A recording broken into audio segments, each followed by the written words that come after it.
everyone, this is Pratibha Panchal. I recently cleared my FMJ exam with 172 marks, so you can call me a doctor now. In this video, I'm going to tell you all the lessons I learned in a very hard way, so आपकी journey थोड़ी सी आसान हो जाए. So grab your pen and sticky notes, and let's start with our first advice. So my first advice to you is the analyze your study resource and experiment with it. See analyse सिर्फ GT को करना ज़रूरी नहीं होता, अपने resource को भी analyse करना उतना ही इम्पोर्टेंट है. ठीक है, अगर आपको एक रिसोर्स से सपोज करो आपने एक सब्जेक्ट एक रिसोर्स से ख़त्म किया है और आपको आपके कंसेप्ट्स ही क्लियर नहीं है या फिर आपसे क्वेश्चंस ही नहीं बन पा रहे हैं, so please think about it. अपने आप को इतना बस पुश करो कि यार मेरे से क्वेश्चंस क्यों नहीं हो पा रहे हैं, मेरे कंसेप्ट्स क्यों नहीं क्लियर हो पा रहे हैं. क्या पता वो रिसोर्स ही आपके लिए वर्क ना कर रहा हो. और अगर आपका रिसोर्स आपके लिए वर्क कर रहा है और आपको लग रहा है कि यार मेरे कंसेप्ट्स क्लियर है, बस मुझे क्वेश्चंस नहीं हो पा रहे हैं मुझसे, सो वर्क ऑन दैट. ठीक है, तो please sit down today and analyse your resource also. My second advice will be the multiple resources. सबसे बड़ी गलती हम क्या करते हैं, हमें एक सब्जेक्ट के लिए 4 टीचर चाहिए होते हैं कि हमें यहाँ से भी करना है, यहाँ से भी करना है, यहाँ से भी करना है. Don't do it this to yourself please. ठीक है, एक रिसोर्स जो भी आप जिसके साथ कंफर्टेबल हो, जो आपको लगता है कि आप उन टीचर से आपके कंसेप्ट ज़्यादा अच्छे क्लियर हो रहे हैं, so please stick to it. ठीक है, लास्ट में अगर जब आपका 1 मंथ रहेगा ना, आपको इतना ज़्यादा पैनिक हो जाएगा कि यार मैंने यहाँ से भी पढ़ा हुआ, वहाँ से भी पढ़ा हुआ, वहाँ से भी पढ़ा हो.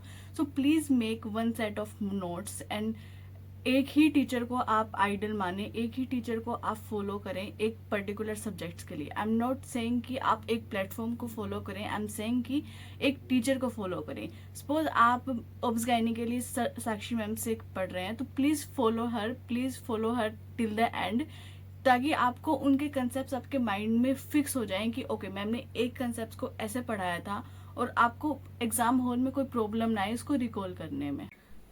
So the next one is the finish your biggest subjects now and concise them accordingly. See, these subjects demand a good concept. So last में concepts नहीं बनते, सिर्फ रट्टा मारा जाता है. ठीक है, तो अभी तुम्हें ये जो subjects हैं, ये तुम्हारे subjects का major portion भी cover करता है, like obs gynae, medicine, surgery, PSM. And medicine you can integrate with patho, pharma and physio also, like I did. But and right now don't do just PYTs, please do whole subject. PYTs last के लिए सही है कि last में तुम just PYTs करके चले जाओ जो इम्पोर्टेंट है, बट राइट नाउ तुम्हें पूरा सब्जेक्ट कवर करना है and you have that time. ठीक है, डोंट फोमो में मत आओ कि तुम्हारे पास अभी टाइम नहीं है, तुम्हारे पास टाइम है, तुम कर सकते हो.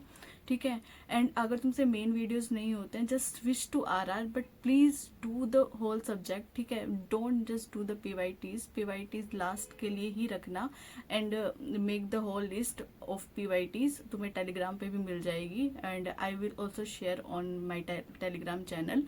ठीक है, so please don't do this mistake कि अभी तुम सिर्फ जस्ट PYTs पढ़ रहे हो. ठीक है, please do the whole subjects religiously and it will help you so much to build your concepts and give you that clarity of questions also. So next one is theory is equal to MCQ. ये थोड़ा सा controversial statement है, but आपको अगर FMG पास करना है तो आपकी थ्योरी पे बहुत अच्छी कमांड होनी चाहिए, क्योंकि बहुत सारे क्वेश्चंस ऐसे आते हैं. क्योंकि अगर आपकी थ्योरी पे अच्छी कमांड होगी आपको ईजिली टैकल कर सकते हो. एंड इक्वल टू MCQs, आपको MCQs को भी नेग्लेक्ट नहीं करना है, आपको डेली MCQs प्रैक्टिस करना है, ताकि आपके अंदर से वो फियर कि यार मेरा MCQ मेरा होगा नहीं होगा, मैं क्लिक कर पाऊंगी नहीं कर पाऊंगी, वो ख़त्म हो जाए. ठीक है, तो आपको दोनों को इक्वल ही वेटेज देनी. ऐसा नहीं कि आप सिर्फ MCQ कर रहे हो, आप थ्योरी को नहीं कर पा रहे, आप सिर्फ थ्योरी कर रहे हो, आप MCQ नहीं कर रहे. ठीक है, तो आपको अपना शेड्यूल ऐसे बनाना है डेली कि आप थ्योरी भी करो और MCQ भी करो. Okay, next one is don't leave any short subject.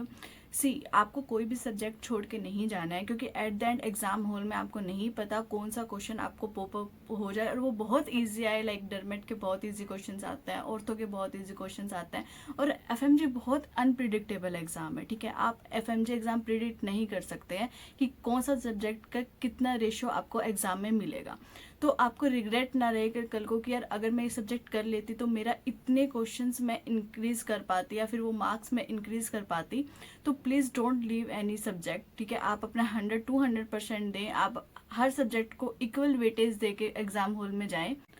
And the last point is please believe in your self, ठीक है। आपको नहीं पता आप कितने कैपेबल हो, हमें नहीं पता होता, हम अपने आप को बहुत ज़्यादा अंडर एस्टिमेट कर लेते हैं कि यार हमसे नहीं होगा, हम इस चीज़ के कैपेबल नहीं हैं। But please please hear me out, ये जर्नी इतनी आसान नहीं है, मैंने भी इस जर्नी को खुद कवर किया है। तो हम बहुत सारे अप्स एंड डाउन्स आते हैं, हमें पता ही नहीं होता हमारी विल पावर क्या है। जब तक आप उस जर्नी को कवर नहीं करोगे और जब तक आप उस अदर साइड पे नहीं खड़े होगे, आपको नहीं पता कि आपने क्या किया है। Please, so please please please don't under estimate your self, believe in your self. आप सुबह उठो, अपने आप को बोलो कि यार यू कैन डू इट, ठीक है। मैं तो यही करती थी कि खुद को बोलो कि यार यू कैन डू इट, आप तुम कर सकते हो, because at the end exam hall में तुम्हें नहीं पता तुम क्या होने वाला है, ठीक है।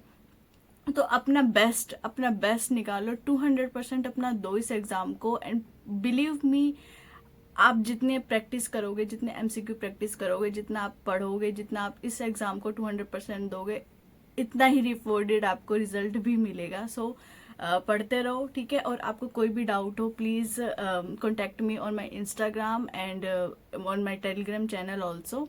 I will help you for sure and give your 200% and you will see result for sure. Bye bye.